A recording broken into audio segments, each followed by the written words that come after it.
So, we had some painful occurrences due to sunspots, solar flares. The ESA lost something, I don't remember what, their radiator or something, and their entire stack had to be decommissioned because of that. And the UN's stack had to be decommissioned except for the crew, which is here. Now they can land back on the site, which I believe they'll do, but they got pretty badly hosed by that.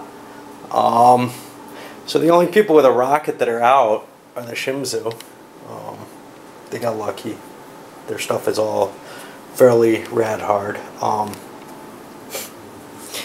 Roll was a 3. The UN, because of their bonus against radiation in the Earth's radiation zone, had some really, really low valued stuff, including some their thruster, which unfortunately I believe was a 0. A 0 rad hard. Oops. So, bad stuff can happen. So here we are. ESA trying to recover. PRC's got its stuff in orbit, but they got to build up their fuel. They only have 1 water in place. These clear markers are hard to see here. The Shimizu. The Shimizu actually returned to Earth. They were considering exploring, but they decided to decommission their crew and lower Earth orbit and grab the 3 victory points. Seems worth it at this point. Unlike my first playing, I think I've got the correct reading for these rules. In terms of that only 1 person's allowed in each of these. Yeah, it's not. It's a little ambiguous. NASA boosted a bunch of crap into space. They got plans, big plans. And finally the UN shot their crew over to this factory and then decommissioned them there. That's worth a victory point, but it does use up one of their cubes, which could be an issue. But it seemed like the best move at this point. And they can always remove the cube now. It's just, at this point, they couldn't get their crew home. It seemed best to have their crew back, rather than... All they've got here is a radiator, and they didn't have anything they could produce there that looked valuable. Okay, still ESA and PRC locked in the nowheres, but Shimizu sent out a new launch. It's an unmanned launch, and exploration only, I think. Nope, they got a refinery with them, so they can actually decommission this whole little sucker and create a factory if need be. Of course, then they have nothing left, but that's okay. The NASA's got a rocket. They just had to sell off another card to get enough fuel for it. And now over to the UN. The UN retooled their factory.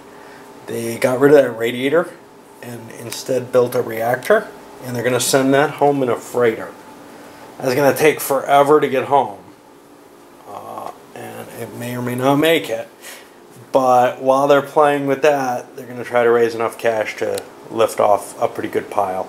And that freighter, that reactor's actually looks like it's going to work pretty well with their pile. They just don't have, like everyone else, they don't have the cash. And in the time it's taken for people to gather the cash to launch something like the stack they're going to have to launch, that freighter will probably be back, so it shouldn't be too bad.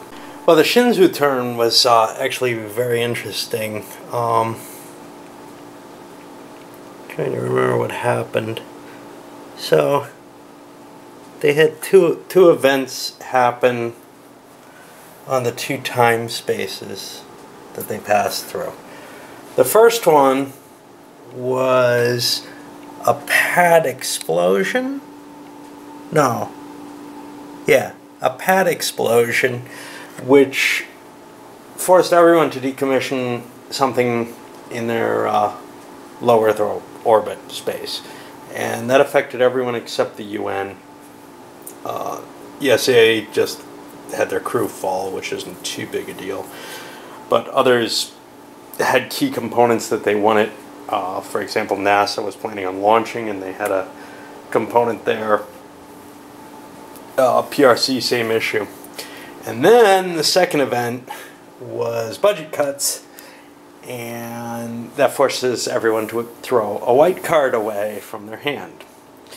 And that was particularly bad for the PRC because, well, also for the ESA for that matter, both of them had only cards that they wanted in their hands. The PRC has nothing in their hand. They had the one drop down.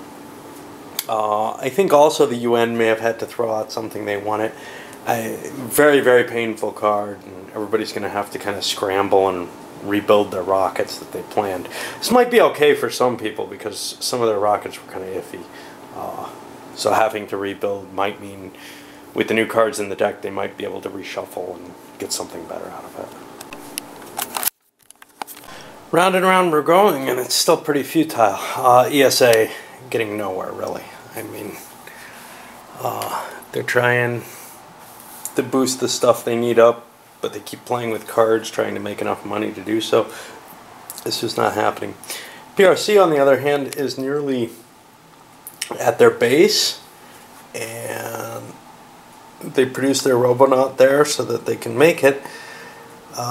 Because of the disasters, etc., they have not enough radiator, which means they have to use the afterburner every turn. That's okay. They've got enough fuel they can actually expend that. But it's just kind of an odd situation.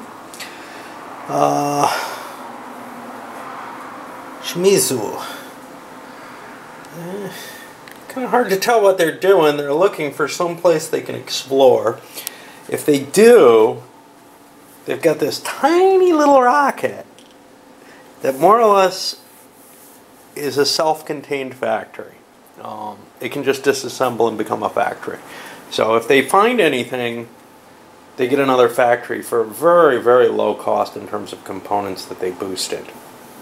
And they've been playing with cards, creating more funding in order to get that third base if this one gets set up successfully. Of course, they don't have a crew on here.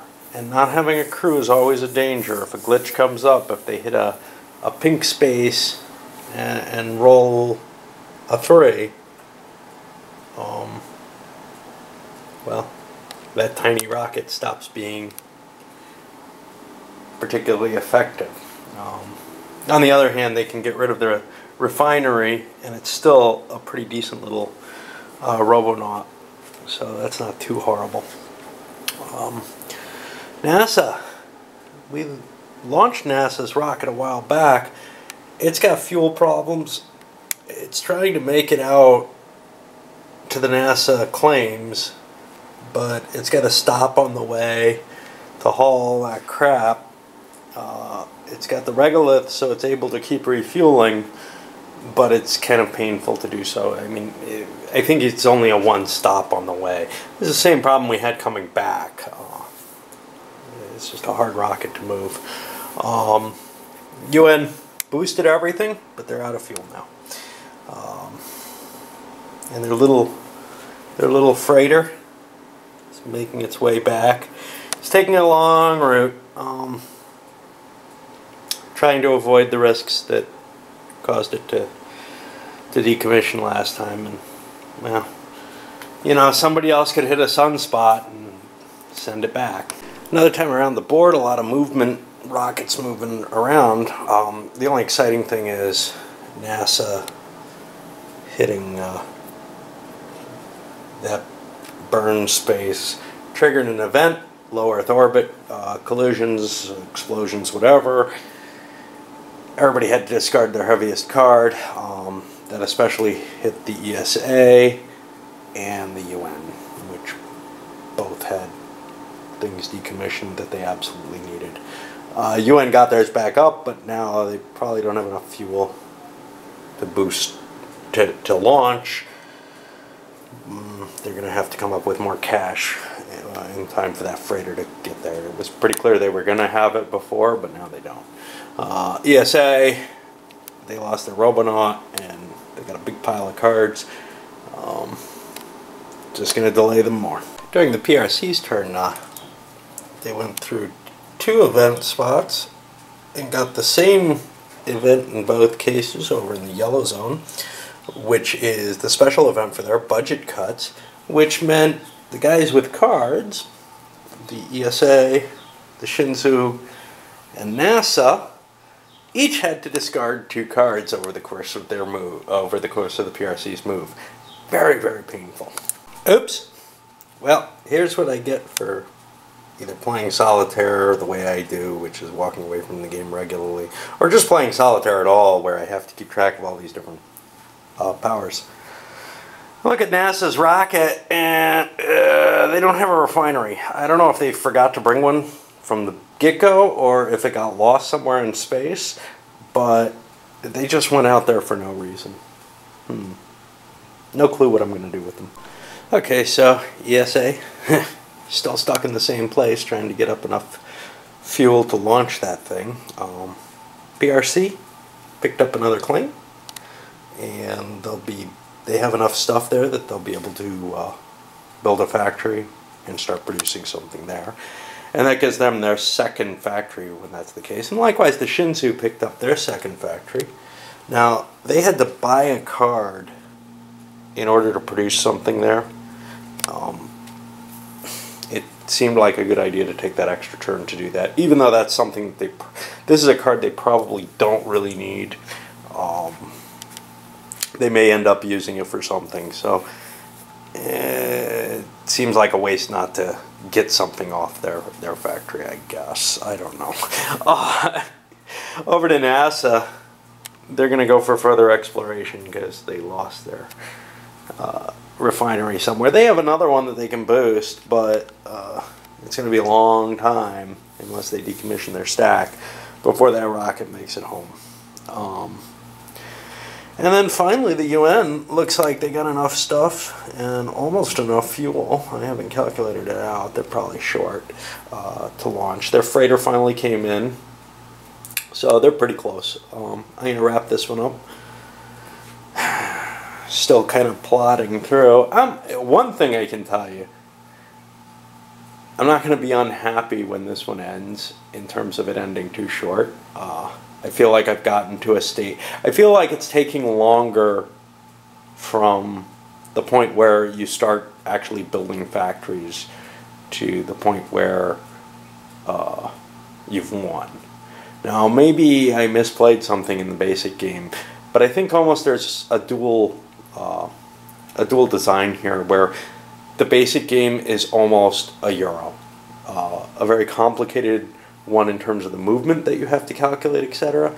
But overall, there's not a lot of luck in it, and you're trying to set things up so that everything falls together and you win all at once.